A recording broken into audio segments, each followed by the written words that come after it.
पेपरफुटी आणि भारतीय जनता पक्ष यांचं अत्यंत जवळचं नातं आहे. हे अनेक पेपरफुटीमध्ये दिसून आलेलं आहे. नीटमध्ये भाजपचे लोक होते, टीईटीमध्ये भाजपचे लोक होते. अगदी नीटमधनं भारतीय जनता पक्षाच्या अनेक नेत्यांच्या घरामध्ये गुणवत्ता यादीमध्ये आलेली उदाहरणं देशामध्ये अनेक न्यूजवरती आपण पाहिलेले आहेत. आता नांदेडमध्ये असाच प्रकार एमएससीईटी मध्ये सुद्धा घडलेला आहे. नांदेडचे भारतीय जनता पक्षाचे नगरसेवक आशिष नेरळकर यांचा मुलगा आणि मुलीला अनुक्रमे 12वीला मार्क 56%, 51% असे मार्क आहेत पीसीएम ग्रुपमध्ये.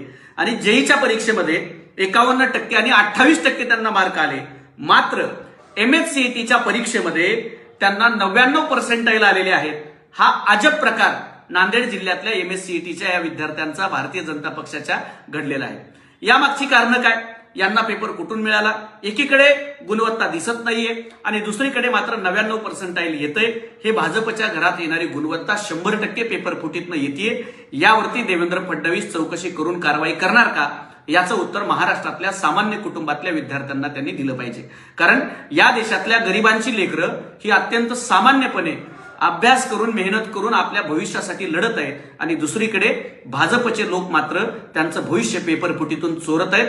याचं उत्तर देवेंद्र फडणवीसांनी महाराष्ट्राला द्यावं आणि चौकशी करावी.